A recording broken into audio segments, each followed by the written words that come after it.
Ito naman, kakaiba, naghahanap ka ba ng adventure feels ngayong nalalapit na long weekend? Get ready na dahil muling umarangkada ang saya at nostalgia sa pagbabalik ng isa sa pinakaminamahal na atraksyon ng isang sikat na theme park. Kung saan ito matatagpuan, alamin sa ulat ni Elijah Canlas.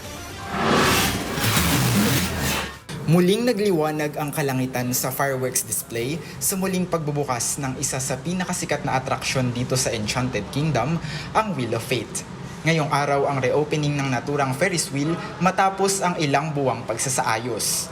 Bahagi ng pagpapasinaya ang lightning ceremony at flash mob mula sa mga kawani ng theme park. Naabutan naming namamasyal sa naturang parke sina Marlon at ang kanyang pamilya mula pa sa Bulacan. Ayon sa kanya, gusto niyang balikan ang nakalakihang nostalgic feeling at iparanas din sa kanyang anak. Para kasing nostalgic ba? Parang simula bata kami, kumbaga lahat gusto pumunta dito. Parang since elementary o kinder, parang dito na kami nagpupunta. 2 years old pa yata uli niyang punta, so hindi niya na-enjoy. Ngayon, binalikan namin para ma-enjoy niya. Ang birthday celebrant namang si Nathaniel ay na-miss ang pagpunta sa parke. Plano niyang sulitin ang weekends para sa family bonding ngayong panahon ng summer. Marami raw siyang gustong subukan na rides, kabilang ang sikat na Wheel of Fate. Yung space shuttle po, pero nung sumakay po ako sa isang rides, natakot na po agad ako. Pero kaya po hindi na natuloy. Saka yung marami pa pong games na ma-try at yung Ferris wheel po na malaking masakyan.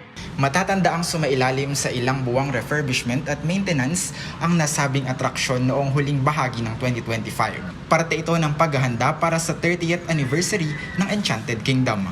Isa sa pinakamalaking feature ng Ferris wheel ang overlooking view ng Santa Rosa, Laguna. We are so thrilled that we have relaunched the Wheel of Fate, which in our event today called The Legend Shines Again. Sana po nasakyan na po at kung hindi pa po, you're able to experience it moving forward, where you can see the best views of Santa Rosa, our city home.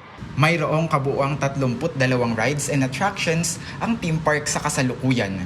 Nandito ang air race, ang extreme at paiikot-ikutin kang space shuttle, ang makulay at masayang Grand Carousel at syempre, ang pinakasikat na Wheel of Fate na hindi ko rin pinalagpas subukan.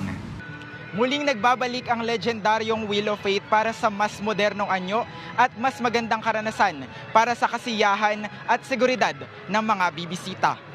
Matatanda ang nagsimula ang operasyon ng Enchanted Kingdom taong 1995 at patuloy na nagbibigay ngiti at saya sa mga kabataan hanggang sa kasalukuyang henerasyon.